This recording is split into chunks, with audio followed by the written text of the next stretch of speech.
आज के हमारे सवाल हैं कि 7 दिन तक अंकिता की डेड बॉडी नहर में क्यों पड़ी रही। सवाल यह कि पटवारी ने किसी दबाव में सही तरीके से जांच नहीं की। सवाल यह कि क्या अंकिता के गुनहगारों को बचाने की कोशिश हुई। सवाल यह कि आरोपी रसूखदार क्या इसीलिए कार्रवाई में देरी हुई। सवाल ये जो खड़ा हो जाता है कि उत्तराखंड की बेटी को आखिर इंसाफ कब मिलेगा। और इन्हीं सवालों पर हम चर्चा करेंगे। हमारे साथ खास मेहमान जुड़ गए हैं, जल्दी से आपका तारुफ करा देते हैं। सुरेश जोशी, प्रवक्ता उत्तराखंड बीजेपी, ओनिका मल्होत्रा, प्रवक्ता Uttarakhand Congress, Yogita भयाना, anti rape activist, doctor निर्मल कौर, पूर्व आईपीएस, और अद्वैता काला, लेखक हमारे साथ हैं। बहुत स्वागत है आप सभी का। अद्वैता जी, सबसे पहले मैं आप ही से जानना चाहूंगी, आप ही से समझना चाहूंगी कि ये जो केस आप देख रही हैं, इस केस पे हालांकि पुलिस ने गिरफ्तारी कर ली है 3 लोगों की, वो न्यायिक हिरासत में चले गए हैं। पुलिस ये भी कह रही है कि हमने बहुत सारे सबूत भी जुटा लिए हैं। अब तक की कार्रवाई को देखकर आप संतुष्ट है? लगता है आपको कि जिस दिशा में कदम उठने चाहिए थे उस दिशा में उठ रहे हैं? देखिए, अभी तो कुछ नहीं कह सकते हैं, क्योंकि अभी ये जो इन्वेस्टिगेशन जो शुरुआत हुई है, पहले तो डिलेड शुरुआत हुई है। बच्ची इतने दिनों से मिसिंग थी, पर पटवारी ने वो ठीक से रजिस्टर भी नहीं किया। कहा जा रहा है कि वो दबाव में थे। उसके बाद आपने इन आरोपियों को 5 दिन दे दिए। इन 5 दिनों में पता नहीं उन्होंने क्या तथ्य छोड़े भी हैं, अगर छोड़े भी हैं कोई तथ्य। क्योंकि याद रखिए कि जो इन्होंने ये इन दरिंदों ने जो अपना बयान दिया है पुलिस को, वो एडमिसिबल नहीं है कोर्ट में। तो ये नहीं हम कह सकते हैं कि उसकी वजह से इनको फांसी पड़ेगी।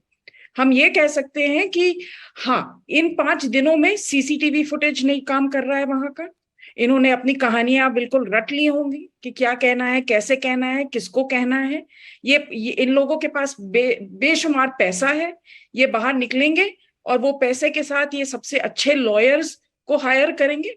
और ये भी आप जान लीजिए, ये जो बॉडी जो पानी में मिली गई है, अगर आप इस पे रेप किट या कुछ ऐसी भी कार्रवाई करें, तब भी पानी डिस्ट्रॉय कर देता है डीएनए एविडेंस को। तो ये बहुत ही मुश्किल केस है, ये बहुत ही डिफिकल्ट केस है। ये हमें पता है क्या हुआ है। ये जो रिजॉर्ट है, इसमें 7 साल पहले भी एक लड़की गायब हो गई थी, प्रियंका नाम की, और उस समय कहा गया था कि ये इसलिए गायब हुई है क्योंकि इसने पैसे उठा के ये भाग गई। आज तक किसी ने उसके बारे में कोई जानकारी नहीं है, कोई पता उसका नहीं है। तो ये बहुत ही मंजे हुए लोग हैं, ये क्रिमिनल्स हैं, इनके राजनीतिक कनेक्शंस थे, ये साफ है। हाँ। तो क्या आगे चल के ये इन्वेस्टिगेशन लॉजिकल कंक्लूजन तक जाएगा, वो मैं अभी नहीं कह सकती हूँ। सुरेश जोशी जी, मुझे लगता है आप बेहतर जवाब दे पाएंगे। अभी आप ये जरूर कहेंगे कि हमने कार्रवाई की है, हमने आरोपियों को पकड़ लिया है और वो अभी फिलहाल जेल में बंद हैं। लेकिन जो सबसे बड़ा सवाल और अहम सवाल इस पूरे मामले में है, वो है देरी का। 6 दिन 7 दिन बीत गए, उसके बाद तो आप डेड बॉडी रिकवर कर पाए हैं। देखिए, ऐसा है कि सबसे पहले तो मैं परिवार को, जिसके साथ आज क्या बीत रही होगी, क्योंकि सबके घरों में बेटियां हैं, सबके घरों में बहनें हैं। भारतीय जनता पार्टी और हम सब लोग उस परिवार के साथ आज खड़े हैं और हम भगवान से प्रार्थना करते हैं कि उस बेटी की आत्मा को शांति मिले, क्योंकि इतना बड़ा जघन्य कांड जिन लोगों ने किया है वो सब अपराधी हैं और अपराधियों को सजा दिलाने के लिए ये सरकार पूरी तरह से जो है कि संकल्पित है। जैसे आपने कहा कि देखिए 5-6 दिन से ये प्रकरण है, निश्चित तौर पर जो रेवेन्यू पुलिस वहां पे काम तेजी से रेवेन्यू पुलिस करना चाहिए उन्होंने नहीं किया, और उसके जो नहीं किया तो उसके कारण भी जो है कि उनको भी अभी सजा जो है कि मुख्यमंत्री जी के द्वारा दी गई है। और साथ ही साथ जब रेगुलर पुलिस के पास ये मामला आया तो रेगुलर पुलिस ने 12 घंटे के अंदर उन अपराधियों को पकड़ा और साथ ही साथ 24 घंटे के अंदर उन्होंने बॉडी को भी ढूंढ निकाला। तो अब जो सबसे पहली जो सबसे पहले फर्स्ट में जो सरकार को करना चाहिए, सरकार ने जो है कि वो कदम उठाया है, अपराधी को कड़ी से कड़ी सजा मिले, उसके लिए उन धाराओं पर बिल्कुल सुरेश जी, वो आपकी जिम्मेदारी है और वो आपको करना ही होगा, क्योंकि फिलहाल आप देख रहे हैं वो देवभूमि जो हमेशा शांत रहती है, उस देवभूमि में आज लोग गुस्से में उबल रहे हैं और उसका नतीजा कई आपके नेता भी भुगत रहे हैं। उनके सामने भी उनकी नाराजगी सामने आ रही है। सर, मेरा जो मूल प्रश्न था वो इस बात को लेकर था कि अभी आपने कार्रवाई कर दी, आपने आरोपियों को पकड़ लिया, मैं इस बात से डिनाई नहीं कर रही हूँ, लेकिन ये 6 दिन 7 दिन की देरी कैसे हो गई? आप समझ पा रहे हैं कि उस परिवार पर क्या बीत रही होगी जिसकी बच्ची गायब है और उनको पता नहीं है कि बेटी है कहाँ, और बाद में मिलती है तो पानी में पड़ी हुई उसकी लाश। देखिए प्राची जी, निश्चित तौर पर आज पूरे उत्तराखंड के अंदर हर नागरिक के मन में गुस्सा है, और गुस्सा होना भी स्वाभाविक है। और उस परिवार के साथ बीत रही है, उसका जो कष्ट है वो वही परिवार जानता है जिसके साथ ये बीत रही है। लेकिन जो सरकार का दायित्व है, जो सरकार का कर्तव्य है, और सरकार के मुख्यमंत्री जी ने तो यहाँ तक कह दिया कि कड़ी से कड़ी सजा दिलवाने के लिए मुझे जहां तक जाना पड़ेगा, मुझे जिस व्यवस्था पे जाना पड़ेगा, मैं उस व्यवस्था पे जाने को तैयार हूं। ये तो मुख्यमंत्री जी ने बोला है, और अधिकारियों को भी कड़े से कड़े निर्देश दिए गए हैं। मुख्यमंत्री मॉनिटरिंग कर रहे हैं इस मामले की। सर, इस बात की जानकारी हमारे पास भी है, लेकिन फिर भी बहुत ऐसे सवाल हैं जिनके जवाब मुझे आपसे लेने होंगे। लेकिन अद्वैता जी हमारे साथ हैं। मैं जानती हूं मैम आप बहस में शामिल नहीं होना चाहती हैं, इसलिए कुछ अहम सवाल हैं मेरे जिनका जवाब मैं आपसे जरूर जानना चाहूंगी। आपने चिंता जाहिर की सबूतों को लेकर, आपने चिंता जाहिर की कि उनके रसूख को लेकर। ऐसे जो केसेस होते हैं अमूमन, जिनके जो आरोपी हैं उनका ताल्लुक किसी बड़े परिवार या राजनीतिक परिवार से होता है, अमूमन क्या होता है ऐसे केसेस में, और इसमें क्या डर है आपको इस केस में ये हो सकता है आगे? देखिए, वो तो हम सबको पता है क्या होता है जब ये पावरफुल शक्तिशाली लोग ऐसी परिस्थितियों में अपने आप को पाते हैं। तो ये तो हम सब जानते हैं। इसको मुझे इस पे ज्यादा मुझे विस्तृत तरीके से बात नहीं करनी है। पर आप जैसे ये केस को मैं आपके दर्शकों को बताना चाहती हूँ, ये केस क्या है। इसमें इस बेचारी लड़की, इस बच्ची को फोर्स किया गया कि वो प्रोस्टिट्यूशन में आए। इसने कहा कि वो नहीं कि ये काम करेगी, उसकी वजह से उसकी जान गई है। मैं उत्तराखंड की बेटी भी हूँ, मैं भी पहाड़ों से आती हूँ। मुझे पता है कि हमारी जो पहाड़ों की महिलाएं हैं वो कैसे बच्चों की परवरिश करती हैं, क्योंकि हमारे पहाड़ों में तो नौकरियां हैं ही नहीं, तो पुरुष ज्यादातर निकल जाते हैं।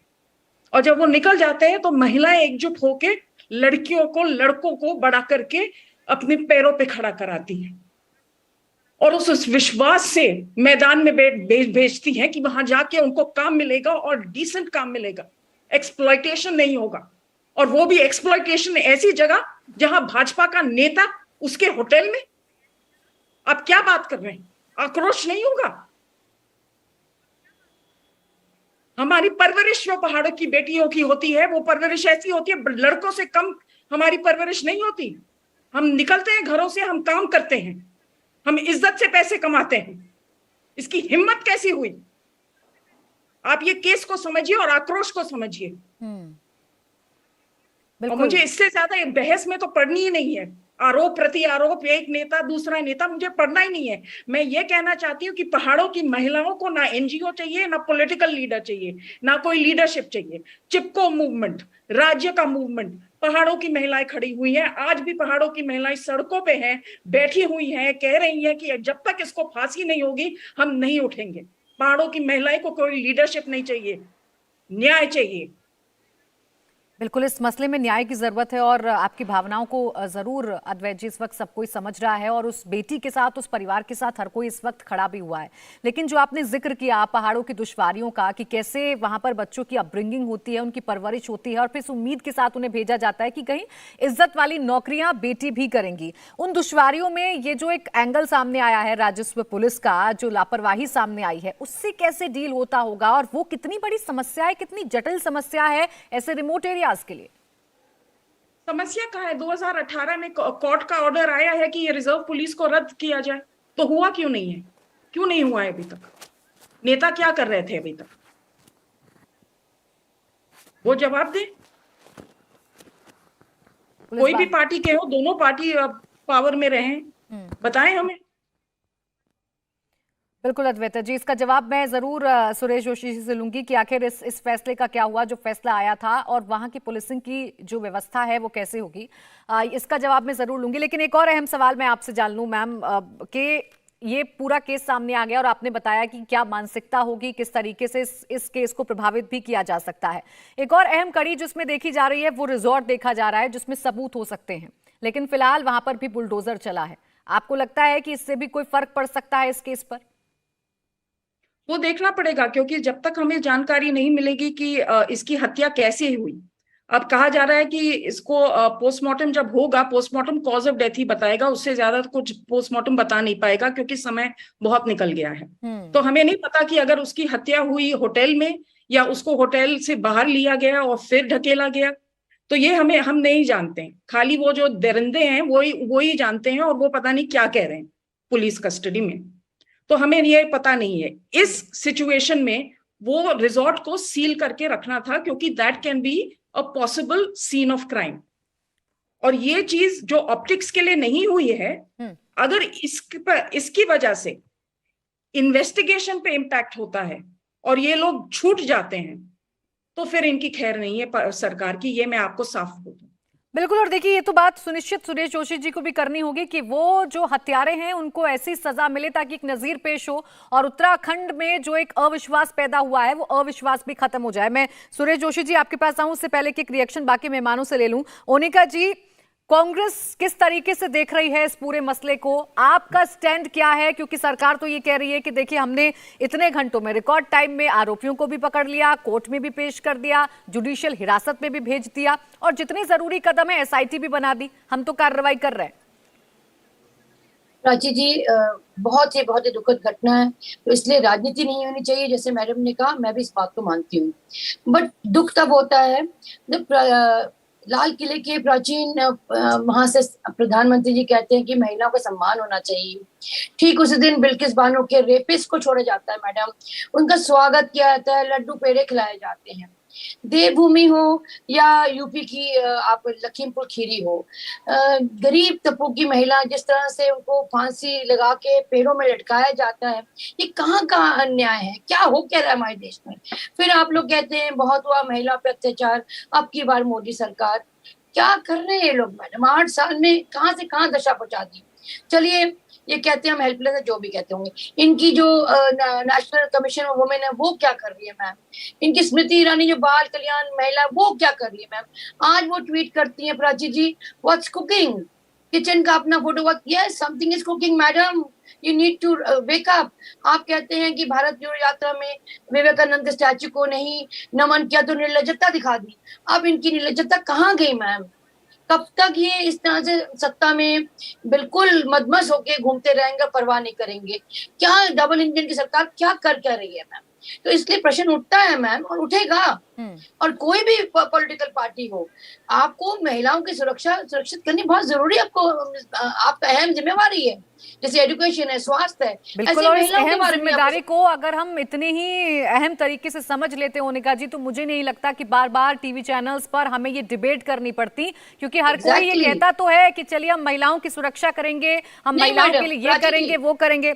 लेकिन देखिए, मुझे ये बात कहने में कोई गुरेज नहीं है ओनिका जी, चाहे सरकार आपकी हो, चाहे सरकार बीजेपी की हो, महिलाएं सुरक्षित नहीं हो पाती हैं तमाम जत्नों के बाद। इसीलिए मैंने अपना वो दिखाया, अनलाइक बीजेपी, ये राजनीति नहीं होनी चाहिए मैम, बिल्कुल नहीं होनी चाहिए। और मैं कोई यहाँ पर राजनीति करवाने के लिए बैठी भी नहीं हूँ ओनिका जी, एक सेकंड। एग्जैक्टली, मैं आपको कह नहीं रही हूँ योगिता जी, अब सवाल बात को राजनीति होती है। बिल्कुल ओनिका जी, ठीक है, आगे आपकी बात आ गई। योगिता जी, सवाल उस सिस्टम को लेकर है, सवाल उन तमाम तौर तरीकों को लेकर है। हम कितनी भी चर्चाएं कर लें, हम कितने भी सवाल खड़े कर लें, सरकार आश्वासन देती रहे, लेकिन फिर घटना सामने आती है, फिर एक बेटी के साथ नाइंसाफी होती है और 6 दिन बाद उसका शव बरामद सर्टिफिकेट ना बांटे और संस्कारी होने का ढोंग भी ना करे ना फिर मैम, ये तो ढोंग भी तो करते हैं ना। ओनिका जी, मेरा सवाल योगिता जी से, संस्कारी भी बोलेंगे। मेरा सवाल योगिता जी से। प्राची जी, मैं क्या बोलूं, मतलब हम कितना बात करेंगे, हम लोग दुखी हो चुके हैं। रोज हमारे बीच में रोज अंकिता होती है, रोज निर्भया होती है, रोज की रोज होती हैं। इस बार देवभूमि से ये केस आया, बिलीव नहीं हुआ, क्योंकि 4 दिन पहले, क्योंकि जब ये लड़की मिसिंग हुई तो मुझे उम्मीद नहीं थी वहाँ से ऐसे केस, क्योंकि मैं खुद वहाँ बहुत क्लोजली काम कर चुकी हूँ। मैं उत्तराखंड में ही थी उस दिन, तो मैंने वहाँ पर एक मंच से ये भी बोला था कि उत्तराखंड ओवरऑल विमेन सेफ्टी में ठीक है। और उसी दिन ये हमने ट्वीट भी किया, हमें पूरी उम्मीद थी ये बच्ची मिल जाएगी, बट जब ये ऐसा पता चला कि उसकी हत्या इस तरह से कर दी गई, इतना बड़ा नेक्सस है कि उसको ट्रैफिकिंग में धकेला जा रहा था, किस तरह से मजबूर किया जा रहा था देह व्यापार के लिए, तो मुझे यकीन ही नहीं हुआ कि, क्योंकि यूजुअली हम वहाँ से ऐसी खबरें नहीं सुनते हैं, तो हमें लगा एक तो धरती थी जो जहाँ से ऐसी खबरें नहीं आती थी, वहाँ से आने के बाद तो मेरा विश्वास पूरा टूट चुका है। प्रशासन से तो हमारा पहले से ही इतना है नहीं हमें भरोसा, क्योंकि जब निर्भया के समय 9 साल लग सकते हैं तो हम सोच सकते हैं कि अभी इस बच्ची को क्या इंसाफ मिलेगा। और बुलडोजर चला के आप सोच रहे हैं कि आपने बहुत बड़ा काम कर दिया, आपने सारे सबूत मिटा दिए। क्या बुलडोजर करेगा इंसाफ? अगर करना है तो आप पहले आप देखिए ना, आपने क्यों चलाया, आपकी इंटेंशन पे मुझे शक है। या तो आपने सबूत मिटाने के लिए बुलडोजर चलाया है या आपने अनजाने में चला दिया। दोनों तरफ से आपको कुछ समझ नहीं है इस इशू के ऊपर। कहाँ तक हमारी बेटी को न्याय मिलेगा, कहाँ कैसे न्याय मिलेगा, क्या प्रूफ होगा उसमें? हालांकि इन्होंने एक्नॉलेज किया, तब भी देखिए उनकी लड़ाई कितनी संघर्षपूर्ण होने वाली है। निर्भया के माँ बाप को 9 साल लग गए, और वो भी मैं पूरा का पूरा क्रेडिट उनके माँ बाप को देती हूँ, सरकारों को नहीं देती हूँ। 9 साल बाद जो फांसी मिली, सो कॉल्ड न्याय मिला, वो उनके संघर्ष से मिला। उनको परोसा नहीं गया वो न्याय। इसी तरह मुझे लगता है अंकिता को भी न्याय नहीं मिलेगा, और उनके माँ बाप जिस तरह से सीधे परिवार से, पहाड़ों से वो लड़की आती है, मुझे पूरी उम्मीद है कि बिल्कुल इन सबूतों को लेकर और जो रवैया वहां पर राजस्व पुलिस का और रेगुलर कोई नेता उनको पूछने वाला नहीं है। बिल्कुल योगिता जी, जो रवैया वहां पर सामने आया, उस रवैये को लेकर सुरेश जी मुझे जरूर जवाब देंगे, लेकिन उससे पहले मैं जरा मैम का रिएक्शन ले लेती हूँ। निर्मल कौर जी, ये कैसे सिस्टम में हैं हम कि यहाँ पर एक केस को रजिस्टर होने में, एक केस को बाहर आने में 7 दिन का वक्त लग जाता है। 7 दिन के बाद उस बेटी की लाश मिलती है। ये कहाँ कमी हो जाती है पुलिसिया कार्रवाई में?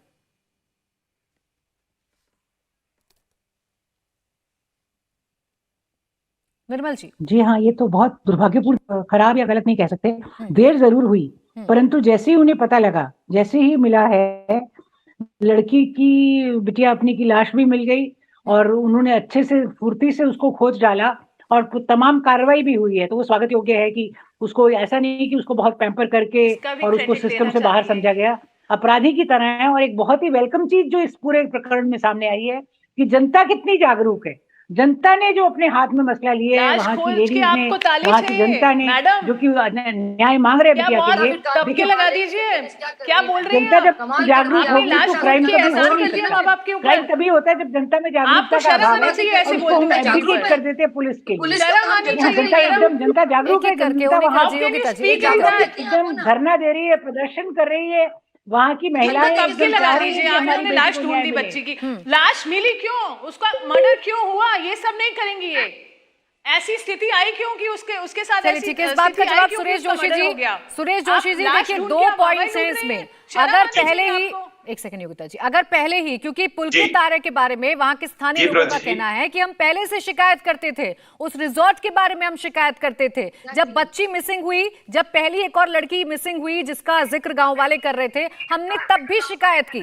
अगर उस वक्त आप लोग जाग जाते, सिस्टम जाग जाता, तो सर आज अंकिता जिंदा होती, अपने माँ बाप के पास होती। देखिए प्राची जी, मैं 2-3 बातें आपको, थोड़ा गंभीरता से मैं 2-3 बातों पे चर्चा करूंगा। पहली बात तो ये है कि पुलिस ने, जब से पुलिस को केस ट्रांसफर हुआ है, पुलिस ने अपराधी को पकड़ा भी है, और अपराधी के ऊपर कड़े से कड़ी धाराएं भी लगाई, और अपराधी बच न पाए, ये सारे प्रयास सरकार और प्रशासन और शासन कर रहा है। नहीं, कोई एहसान नहीं प्राची जी। उसके माँ बाप को नहीं, सुनिए ना, पूरी बात तो सुनिए। अंकिता के माँ बाप, अरे सुनिए पहले पूरी बात। अरे मैडम सुनिए, एक सेकंड रुकिए, बात आने दीजिए, बात आने दीजिए, एक सेकंड रुक जाए, एक करके बोलेंगे। आप हमें बात करने दीजिए, आपने अपनी बात रखी है, प्लीज हमें भी बात करनी। ठीक है, पहले सुनिए प्लीज। आप हमारे बोल के रहे हैं, आपने एफआईआर करी, आपने मिसिंग जब हुई, आपने कंप्लेंट रखी, तो आप किस बात से जस्टिफाई सुनिए कर रहे हैं? जब डेड योगिता जी, मैं आपकी बात का जवाब दे रहा हूँ ना। उन्होंने खुद कबूल लिया। योगिता जी, मैं आपकी बात का जवाब दे रहा हूँ। देरी करी, इसलिए इस बच्ची के साथ ये घटना हुई। योगिता जी, मैं आपकी बात का जवाब दे रहा हूँ। जी बताइए। आपने अपनी पूरी बात सुनी, मैंने शांति से सुनी ना आपकी बात।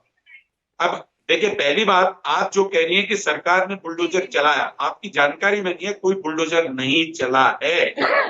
वहां के स्थानीय नागरिकों ने आक्रोश में कल रात सिर्फ उसका गेट तोड़ा वो बिल्डिंग जो है कि पुलिस ने अपने कब्जे में लेके सील की हुई है। पहला ये विषय समझिए आपको, नंबर 1। नंबर 2, मैं आपको बताना चाह रहा हूं कि आपके वहां पर को सुनिए, सारी डिलीट है सुरेश जोशी जी, अब सुनिए तो सही, पूरी बात को तो सुनिए। आप बात ही नहीं सुनना चाह रही तो फिर बहस कैसे होगी। दूसरी बात, सरकार ने जो है कि वहां पर को जो भी हमको करना है उसके लिए सख्ती से सख्त हम कार्रवाई वहां पे कर रहे हैं। और आपके इंडिया टीवी चैनल के माध्यम से प्राची जी मैं ये बताना चाहता हूं कि वो अपराधी है, कोई रसूखदार नहीं है, कोई बीजेपी के नेता नहीं है। आज के दिन वो सिर्फ अपराधी हैं, उन्होंने अपराध किया है। सुरेश जोशी जी, सर मेरी बात को या मेरे बाकी पैनलिस्ट के सवाल को सर आप शायद समझ नहीं पाए। एक सेकंड रुकिए सर, मैं आपको बीच में टोक रही हूँ, इंटरप्ट कर रही हूँ। अब जो कार्रवाई हो रही है मैं उस पर सवाल खड़े नहीं कर रही हूँ सर, मैं आपको पहले ही साफ कर देती हूँ। मुझे उस कार्रवाई से कोई आपत्ति नहीं है, हालांकि उसमें भी कई पेच है, सबूतों को लेकर आपसे सवाल पूछे जा रहे हैं कि जो सबूत वहां पर डिस्ट्रॉय हो गए उन सबूतों को आप कैसे रिट्रीव करेंगे, चूंकि ये बात सिर्फ एक लड़की की हत्या से जुड़ा हुआ नहीं है, वहां पे कुछ ऐसे काम हो रहे थे जिसे वो लड़की उजागर करना चाहती थी। मुझे ये बताइए कि जो रिमोट एरियाज हैं, जो दुर्गम एरिया हैं, उनके लिए कुछ करेगी ये सरकार? 6 दिन सर, मेरे को आप ये बताइए 6 दिन का समय कितना बड़ा समय होता है? आपने दुख तो जता दिया, एक माँ बाप क्या क्या ना सोच रहे होंगे अपनी बेटी के बारे में। देखिए प्राची जी, पहली बात तो मैं आपको ये बतलाऊं कि मैंने पहले ही शुरू में कहा कि ये वहां पर को जो रेवेन्यू पुलिस काम कर रही थी, रेवेन्यू पुलिस कहीं पर नाकाम थी और उसके बाद उसको रेगुलर पुलिस को ट्रांसफर किया गया और रेगुलर पुलिस से ट्रांसफर होने के 12 घंटे के अंदर, सिर्फ 12 घंटे के अंदर ही जो है पूरे अपराधियों को पकड़ करके जेल की सलाखों के नीचे डाल दिया और 24 घंटे के अंदर बॉडी को उन्होंने ढूंढ के निकाला। और साथ ही साथ देखिए, अभी जो वहां के जिम्मेदार अधिकारी हैं, उस जनपद के जो जिम्मेदार अधिकारी हैं, उन पर भी अगर कोई कार्रवाई करने की आवश्यकता होगी तो सरकार कार्रवाई करेगी, नंबर 1। नंबर 2, इस केस में जो अभी जांच हो रही है, इस जांच के अतिरिक्त किसी बड़ी जांच की आवश्यकता होगी वो भी सरकार करेगी। अगर हमको फास्ट ट्रैक बना करके जल्दी से जल्दी निपटा करके अपराधी को सजा दिलवानी होगी कड़ी से कड़ी, तो वो भी काम सरकार करेगी। सरकार के सारे रास्ते खुले हैं, सरकार हर पहलू पर बात कर रही है और कल से लेकर अभी तक जितने भी वहां पर हुए हैं, उस गुस्से का क्या कीजिएगा जो आपके खिलाफ अब लोगों में भड़क रहा है? आपने देखा कि आप ही के विधायक को किस तरीके से घेरा है। वो गुस्सा तो मुझे लगता है सर जेन्युइन है, किसी का भड़काया हुआ गुस्सा नहीं है वो। नहीं, हम कहाँ कह रहे हैं कि भड़काया हुआ है? हम तो कह रहे हैं कि उत्तराखंड के अंदर इस समय हर माँ में, हर बहन में, हर नागरिक पे गुस्सा है। मैं तो कबूल कर रहा हूँ आपके चैनल पे कि हर व्यक्ति को गुस्सा है, गुस्सा होना स्वाभाविक है। सुरेश जी, कबूल करने से थोड़ी ना समस्या का हल हो जाएगा। और जो अभी योगिता जी प्रूफ दिखा रही हैं और खुद हमारे पास भी सर ये खबरें हैं कि वहां बुलडोजर पहुंचा था, दीवार गिराई गई है। आपने कैसे, आप ये कैसे करें कि लोकल लोग लेकर पहुंच जाएंगे क्या बुलडोजर? राजकोट बुलडोजर चलाया गया। योगिता जी जो आपको फोटो दिखा रही हैं, वो कल रात जो जेसीबी गया था उसने वो गेट तोड़ा था, ये तो कल रात ही आ गया था। आपने बोला बुलडोजर नहीं चला, देखिए सीएम का ट्वीट है। सर आप नेशनल चैनल पे, इतने बड़े चैनल पे आप रिस्पॉन्सिबिलिटी से तो बोलिए। आपने बोला कोई बुलडोजर नहीं चला, मैंने तो जो ट्वीट देखा आपके सीएम का देखा उन्हीं को कोट किया। योगिता जी प्लीज आप बता दीजिए क्या गलत न्यूज फैला रहे हैं ना सर? क्या गलत बोल रहा हूँ योगिता जी, आप बता दीजिए। देखिए आप, मेरे पास स्क्रीनशॉट आप देख लीजिए। आपने बोला बुलडोजर नहीं चला, आपने अभी बोला, सारे वहां पर सुन रहे हैं। योगिता जी प्लीज आप मुझे उस रिसोर्ट की कल रात की ध्वस्तीकरण की कोई फोटो दिखा दीजिए, तब आप कहेंगे कि आपने सबूत मिटा दिए। आप एक भी फोटो दिखा दो गेट के। मेरे पास नहीं, आप अपने सीएम से पूछिए ना सर। अरे भाई सीएम से क्या पूछ रहे हो? सुरेश जोशी जी सुनिए सर, मैं आप जो बात कर रहे हैं, एक सेकंड सुनिए सर, एक सेकंड सुनिए। मैं तस्वीरें दिखा रही हूँ सर, रुकिए 1 मिनट। सुरेश जोशी जी 1 मिनट रुकिए, मैं तस्वीरें दिखा रही हूँ सर इस वक्त अपने टेलीविजन स्क्रीन पर। वहां पर बुलडोजर है, दीवार को गिराया। तस्वीरें दिखा रही है ना, सुन तो जाइए, अरे सुन तो लीजिए ना सर, तस्वीरें हैं। अरे सुनिए, बाद में जस्टिफाई करिएगा, अरे बाद में जस्टिफाई करिएगा सुरेश जी। पहले तो क्लियर कर लीजिए आप कि बुलडोजर गया था कि नहीं गया था, स्थानीय लोगों ने तोड़ा कि नहीं तोड़ा। गेट तोड़ते हुए दिखा रही है ये तस्वीरें, तो कल रात आ गई थी 11 बजे। तो वही तो मैं कह रही हूँ, बुलडोजर तो पहुंचा है ना। मैं ये देखो प्राची जी, थोड़ा आपकी हमारी बातों में वो अंतर आ रहा है। वो विषय क्या है कि जो वहां की लोकल पब्लिक थी उस पर गुस्सा था, उन्होंने जो है कि जेसीबी लगा करके उस गेट को तोड़ा, लेकिन प्रशासन ने सबूत न नहीं मिल नहीं जाए नहीं, इसके सुरेश लिए जोशी जी, बिल्डिंग को सुरेश जोशी सीधे जी, लेकर सुरेश के जोशी जी, मेरे उसमें- पास नहीं, सुरेश जोशी जी, ये आप क्या जानकारी दे रहे हैं सर? आम लोग बुलडोजर लेकर पहुंच जाएंगे क्या? फिर क्या कर रही थी आपकी पुलिस? आप तो फिर सवालों के घेरे में है। प्राची जी, आज आपको पता है, आज उस बिल्डिंग को, जो उनकी जो फैक्ट्री थी, उसको आग के हवाले कर मुझे दिया पता गया। है सर, मुझे पता है, लेकिन वो सुनिए जब सुनिए जनता में सुरेश जी, आक्रोश होता सुनिए है, सुरेश जी, सुनिए, आक्रोश को अगर आप समझ रहे हैं तो इस मामले की गंभीरता को भी समझिए। वो जो रिजॉर्ट था समझ उसमें रहे हैं सबूत हो गंभीरता सकते को, थे। प्राची- रुकिए सर, प्राची जी, सबूत हो सकते थे, आपने सुनिए। ऐसे छोड़ दिया उसे भीड़ के हवाले। कि एक बार रिपीट करिए। आपने ऐसे ही छोड़ दिया रिजॉर्ट को भीड़ के हवाले? राजी जी, रिपीट आपको नहीं पता कि उसमें सबूत मिल सकते थे? मैं अगर नहीं, आपकी नहीं। बात मान भी लूं कि वो भीड़ ने किया है, वो आम लोगों ने किया है।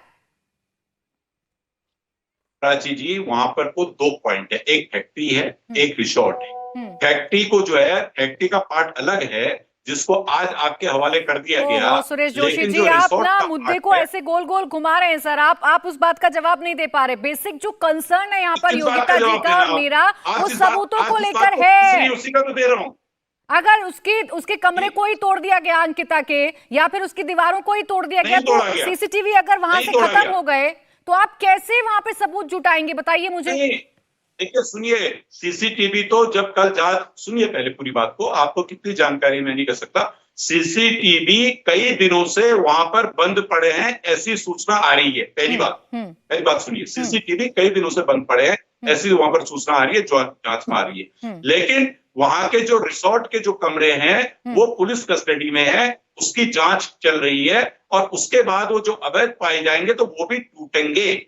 ये आपको विषय को समझे, आप जिस विषय पे जा रही है। लेकिन जो मूल प्रश्न है, आप मूल प्रश्न पे तो आ ही नहीं रही है।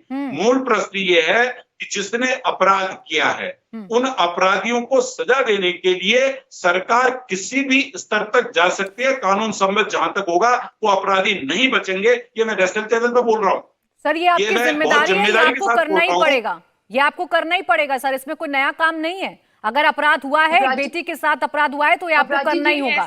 लेकिन जो लूप होल्स है सर, उस पर भी चर्चा करना जरूरी है। ओनिका जी, सुरेश जोशी जी तो कह रहे हैं, सुरेश जोशी जी तो कह रहे हैं हम बहुत गंभीर हैं, कोई बुलडोजर नहीं चला है वहां पर, कोई बुलडोजर नहीं चला, कोई सबूत नहीं मिटाए गए। नहीं प्राची जी, मैंने कोई बुलडोजर चला नहीं कहा। मैंने ये कहा कि एक किसी मिनट बिल्डिंग में बुलडोजर नहीं ट्रस्ट भी चला, कर लेते जिसकी हैं। जांच होनी है।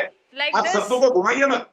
अरे मुझे जरूरत नहीं है सुरेश प्राची जोशी जी, जी शब्दों को घुमाने की। प्राची जी, खाली रुकिए, मेरे बाकी एक मेहमानों मिनट को ले आऊं मैं चर्चा में। ओनिका जी, प्राची जी, हाँ। प्राची जी, एक मिनट ट्रस्ट भी कर लेते, चलिए मान लीजिए इनको ट्रस्ट भी कर लेते हैं, सवाल यहाँ होता है मैम कि ये परपेचुअल ऑफेंडर था, पहले भी इसके बारे में से बताया गया, लेकिन कुछ कार्रवाई नहीं हुई, और सारे पूरे परिवार जो जिसको हम कहते हैं पूरा पावर पैक्ट परिवार था मैम। हर एक आदमी मंत्री, आरएसएस से जुड़ा हुआ प्रचारक, तमाम उनको सुविधा प्राप्त हुई थी, कभी भी एक फिंगर पॉइंट नहीं किया गया मैम।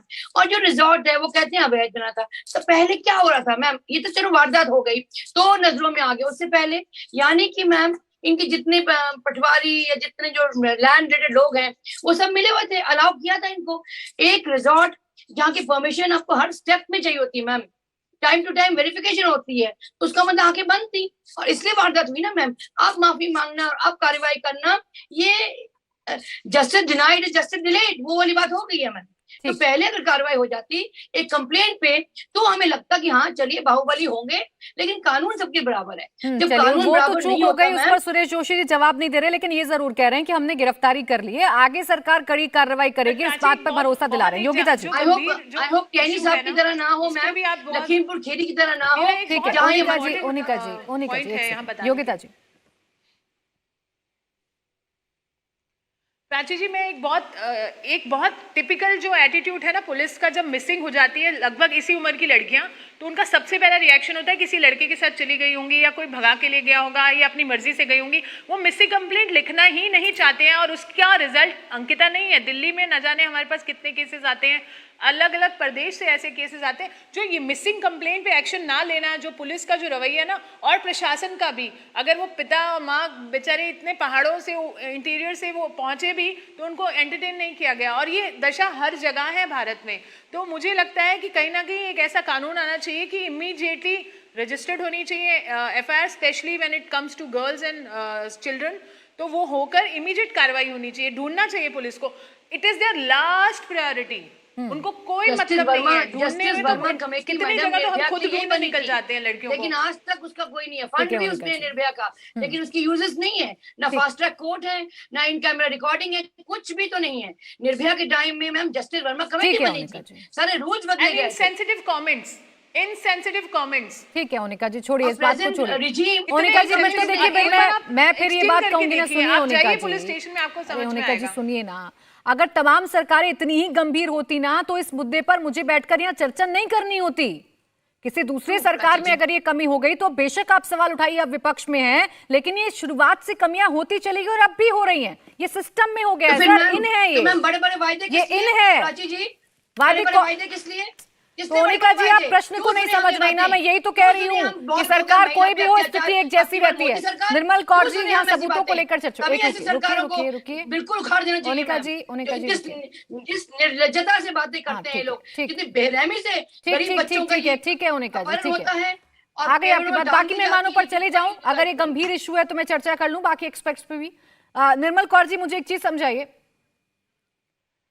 चलिए हम सीधा इस वक्त रुक कर लेंगे, हमारे साथ उत्तराखंड के सीएम पुष्कर सिंह धामी जुड़ गए हैं। बहुत स्वागत है आपका पुष्कर धामी जी इंडिया टीवी पर। सबसे पहला सवाल तो यही है कि इस पूरे मसले में जिसमें देवभूमि उबल रही है, देवभूमि का गुस्सा और लोगों का गुस्सा हम देख रहे हैं, क्या कुछ हुआ है अभी तक? आगे सरकार के क्या कदम होने वाले? लोगों का जो गुस्सा है वो स्वाभाविक है।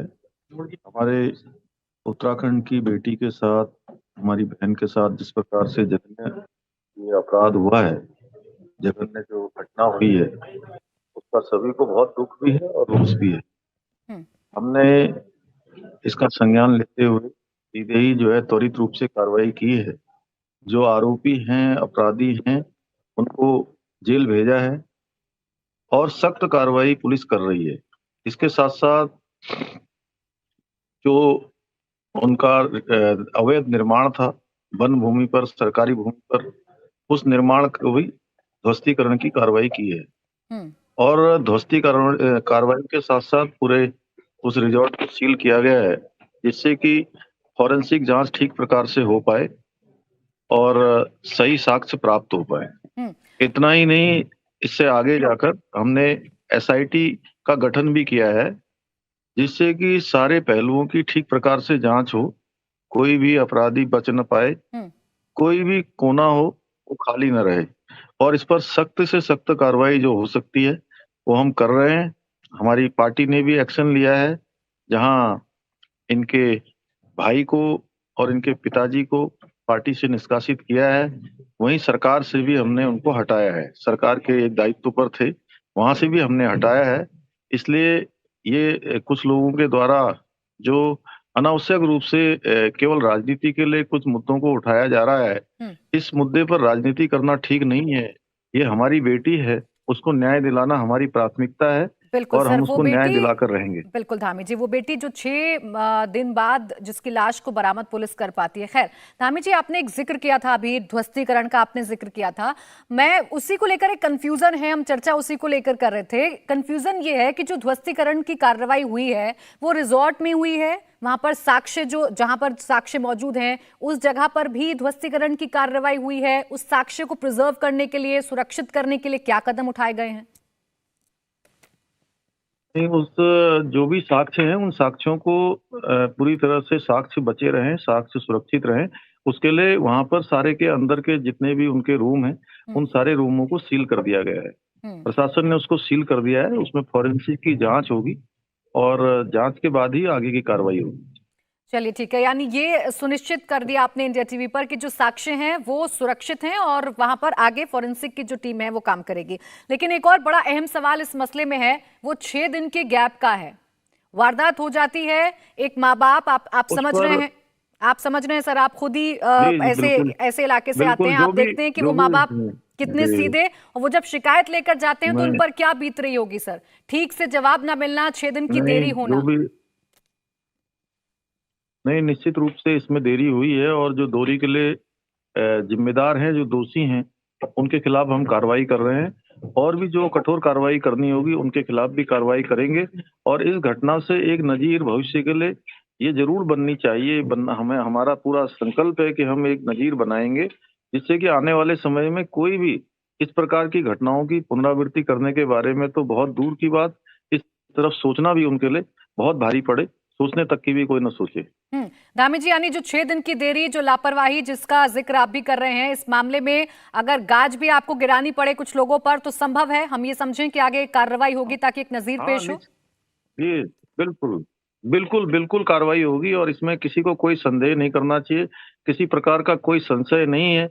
और हमारा बिल्कुल मंतव्य स्पष्ट है कि हम उत्तराखंड के अंदर अपनी बेटियों के साथ, अपनी बहनों के साथ इस प्रकार के कृत्य को कतई भी किसी भी कीमत पर सहन नहीं कर सकते हैं हम्म और इसके लिए कठोर से कठोर कार्रवाई करेंगे। हम्म। एक और मुद्दा उठाया जा रहा है, उन आरोपियों की कस्टडी का, क्योंकि अमूमन ऐसे केसेस में पुलिस कस्टडी मांगती है, उनसे पूछताछ की जाती है, लेकिन इसमें ऐसा कुछ नहीं हुआ है धामी जी, और उन्हें जुडिशियल कस्टडी में भेजा गया है। इसके पीछे की वजह क्या है? नहीं देखिए, अब जो भी कानूनी कार्रवाई है वो पूरी कानूनी कार्रवाई होगी, उसमें इससे कोई फर्क नहीं पड़ने वाला है कि किसका रिश्ता किसके साथ है, किसके परिवार का है, किस पार्टी से ताल्लुक रखता है। अगर किसी ने अपराध किया है तो वो केवल अपराध की श्रेणी में आता है और पुलिस जो है उसको केवल अपराधी मानकर काम करेगी, उसमें किसी की भी पहुंच कहीं कोई काम आने वाली नहीं है। निसंदेह जो है ये एक बिल्कुल पारदर्शी जो है जांच होगी, पारदर्शी जो है इसमें कार्रवाई होगी। इस पूरे मामले को बहुत गंभीर बताया जा रहा है, उस बेटी पर जिसकी हत्या हुई है, कोई गलत काम करने का दबाव बनाया जा रहा था, एक बड़ा नेक्सस सामने आ रहा है इसके पीछे। आप तो खुद अधिकारियों से बात कर रहे हैं, इस पूरे मामले की निगरानी कर रहे हैं, आप तक क्या जानकारी पहुंची है क्या ये मामला, क्या हुआ था उस बच्ची के साथ? इसीलिए हमने ये जब बहुत सारे विषय आए हैं, कुछ मीडिया के माध्यम से आए हैं, कुछ अन्य माध्यमों से आए हैं, इसीलिए हमने इसमें एक इन्वेस्टिगेशन जो स्पेशल रूप से हो, उसकी जो एसआईटी जो गठित की है, उसके पीछे हमारा यही ध्येय है कि इसके सारे पहलू निकलकर बाहर आए, जो भी इस अपराध में संलिप्त है वो संलिप्तता उसकी इसमें आ जाए और संलिप्त लोगों के खिलाफ कार्रवाई हो, आपराधिक जो मुकदमे हैं, आपराधिक जो कार्रवाई है उनके ऊपर हो। इसीलिए हमने जो है एसआईटी का गठन किया है। धामी जी, उत्तराखंड को इतने गुस्से में शायद ही बहुत कम लोगों ने देखा होगा, और बहुत कम बार ऐसा होता है जब उत्तराखंड के लोग इतने आक्रोशित होते हैं, सड़कों पर आते हैं। वो गुस्सा आज सुबह से हम देख रहे हैं कि लोग सड़कों पर हैं, आपके विधायक का विरोध हो रहा है, तोड़फोड़ भी यहाँ के लोग कर रहे हैं। उन्हें क्या संदेश देंगे, कैसे सुनिश्चित कराएंगे सर कि आप सुरक्षित हैं, सरकार आपके साथ है, आगे ऐसी कोई घटना नहीं होगी? देखिए, मैंने शुरू में ही कहा कि उत्तराखंड के लोग जहाँ बहुत भावुक भी हैं और बहुत स्वाभिमानी हैं, और ये जहां उनके स्वाभिमान पर भी चोट पड़ी है और बेटी के साथ इस प्रकार का कृत्य हुआ है तो भावनाओं पर भी सीधे सीधे कुठाराघात हुआ है, आघात लगा है। तो उनका गुस्सा होना कोई अस्वाभाविक नहीं है, ये स्वाभाविक प्रक्रिया है। लेकिन मैं कहना चाहता हूं सभी से कि सरकार निष्पक्ष तरीके से इस कार्रवाई को करेगी, इस जांच को पूरा करेगी, एसआईटी पूरा करेगी, अन्य कोई जांच की भी आवश्यकता पड़ेगी तो हम अन्य भी जांच करेंगे, लेकिन हम इस घटना से एक नजीर भविष्य के लिए जरूर बनाएंगे जिससे कि आने वाले समय में कभी भी इन घटनाओं को दोहराया न जाए, ये इन घटनाओं की पुनरावृत्ति न हो। इसीलिए हम सारी चीजों पर देखकर सारे जो भी पहलू हैं उन सभी पर एक तरह से जांच करवाकर उनको कानूनी रूप से उसको सजा की ओर ले जाएंगे और फास्ट ट्रैक की जरूरत है, फास्ट ट्रैक की ओर ले जाएंगे। अन्य कोई एजेंसी की बात है तो एजेंसी को भी हम जो है देने में कोई गुरेज नहीं करेंगे।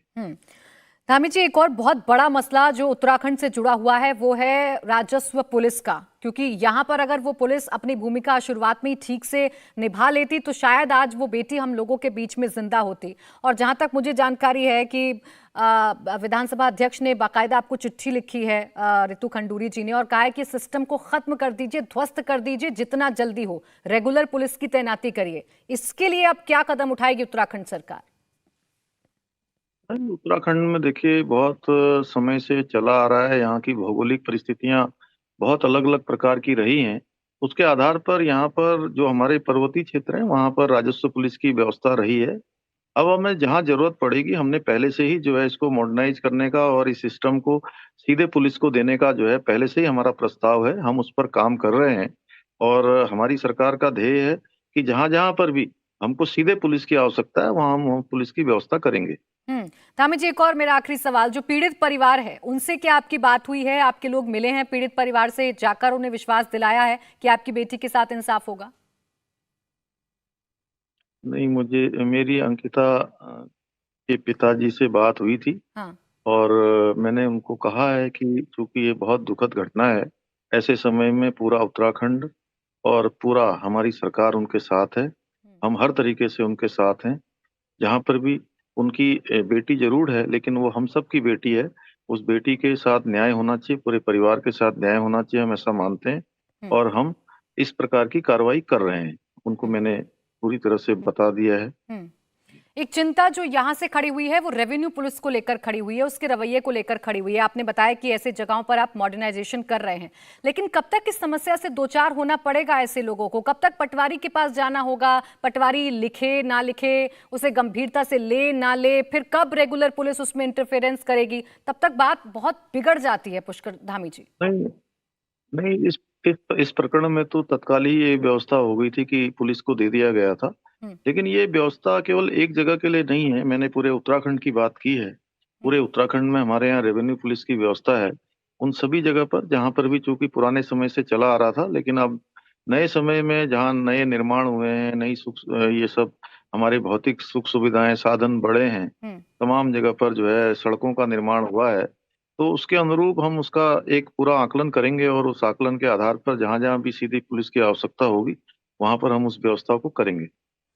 शुक्रिया आपका पुष्कर सिंह धामी जी, हमारे साथ जुड़ने के लिए, बातचीत करने के लिए, बताने के लिए कि सरकार इस पूरे मामले को गंभीरता से ले रही है, आगे कार्रवाई की जा रही है इस पूरे मामले में और आरोपियों को कड़ी से कड़ी सजा दिलाई जाएगी। बहुत शुक्रिया आपका।